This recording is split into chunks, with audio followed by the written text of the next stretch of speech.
right? Or he was teaching about he was going to be put to death according to the Bible. They didn't want to receive that. All right. Then they started rejecting him.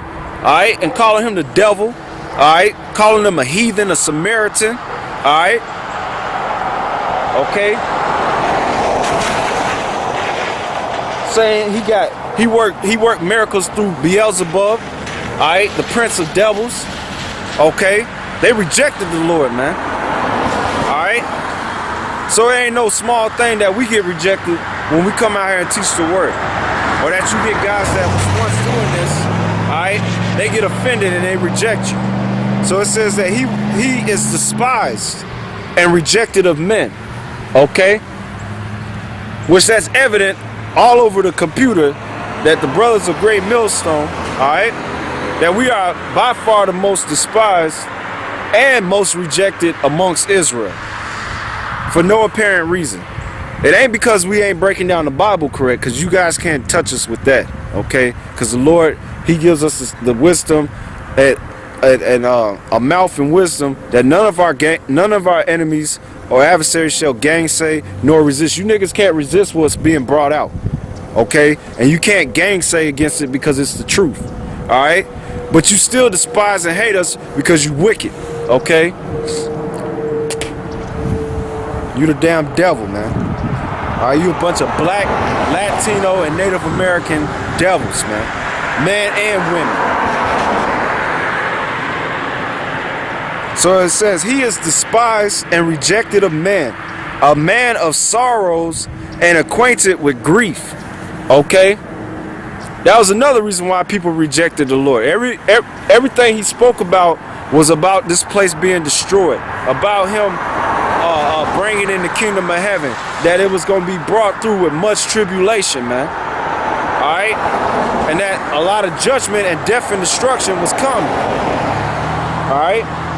And that the only way Israel can be delivered from that and obtain the promises that was given, all right, to Abraham, Isaac, and Jacob, all right, is if they believed on him for their salvation. But they didn't want to do that. Just like y'all don't want to do it today. So that's cool. That's cool. That's flowing right along with prophecy. Okay? Because all things flows with prophecy. All right? It said a man of sorrows and acquainted with grief. That's right. You know, you read about the accounts in the Gospels. All right? Where the Lord was, he wept when wept because these niggas was so hard bent and resisting the truth, man. You read that in Matthew 23. All right, you see that in Luke 19 when he looked upon the city before he got crucified. He knew what was coming and he wept. Okay, he wept when Lazarus, his friend, had died, man.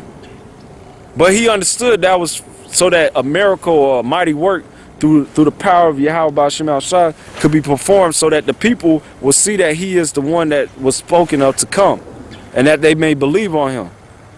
But he still wept. He was a man acquainted with sorrow and grief, man. A man of sorrows. So the Lord wasn't murphing it up, smiling and Kool-Aiding it up all the time, showing all his teeth, man. He was a man that had a mean look on his face, man. And he was bitter.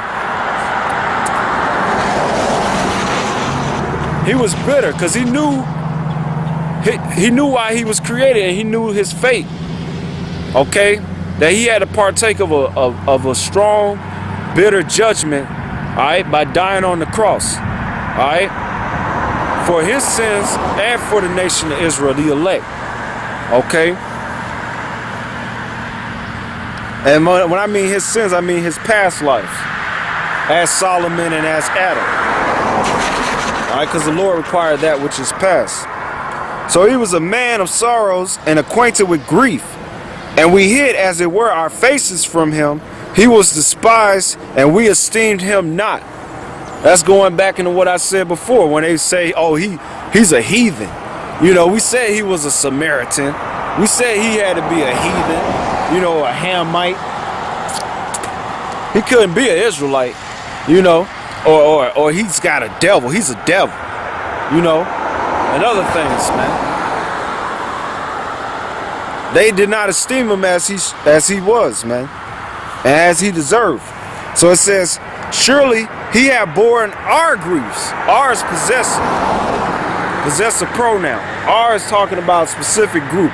Who is Isaiah speaking about? Who is he speaking to? He's speaking to the nation of Israel. He's telling them that this person that we're reading about in Isaiah 53, which is well known, that's speaking about who you really call Jesus Christ, Yahushua, okay, that he bore our griefs. Talking about the nation of Israel. He bore our griefs, right, and carried our sorrows. Yet we did esteem him stricken and smitten of God and afflicted. Okay? Yeah. Going into his trial when he was getting persecuted and stuff, man. Alright? But it was prophesied, alright, back during the time of David, alright, that was going to happen to him if he had transgressed as Solomon. Okay? Because Solomon was the son of God. Alright? It's a lot.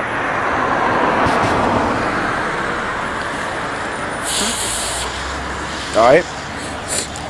2 Samuel chapter 7, alright, verse 12. It says, and when thy days be fulfilled, thou shalt sleep with thy fathers. This is Nathan speaking through the Spirit of the Lord to David. Alright? And this is the Lord saying it to him. It says, I will set up thy seed after thee. Okay? Which shall proceed out of thy bowels, and I will establish his kingdom. Now, anybody that have any basic knowledge of the history of Israel, the nation of Israel, and the kings, you should know that David's sons, David had many sons, I believe eight to be exact. Alright, but the chosen one whom the Lord picked was Solomon. Okay? It says, and he shall build an house for my name, which we all know that Solomon built the temple for the Lord, that David desired, but he couldn't do it because he shed too much blood. He was a warrior. And it says, I will establish the throne of his kingdom forever. Now, when you read in the Gospels or in the Bible, there's only two people that's mentioned in the history and in the prophecies of a kingdom being given to them that will be established forever. That's only King Solomon and who you really call Jesus Christ, which is Yahushua. Okay? They the only two promised to ever receive a kingdom that will be eternal. Alright? Verse 14. It says, I will be his father, and he shall be my son. So let me prove real quick that that's talking about Solomon. Alright? And we know that's talking about the Lord because he's the son of God. First Chronicles 22 and 5. And David said, Solomon, my son, is young and tender, and the house that is to be built for the Lord must be exceeding magnificent, of fame and of glory throughout all the countries. I therefore now make preparations for it. So David prepared abundantly before his death. Then he called for Solomon his son, and charged him to build an house for the Lord God of Israel. Right? And David said to Solomon, my son, as for me, it was in my mind to build an house unto the name of the Lord God, my power, which is Yahweh. But the word of the Lord came to me, saying, thou hast shed blood abundantly. Because when you read about King David, he was a bad man.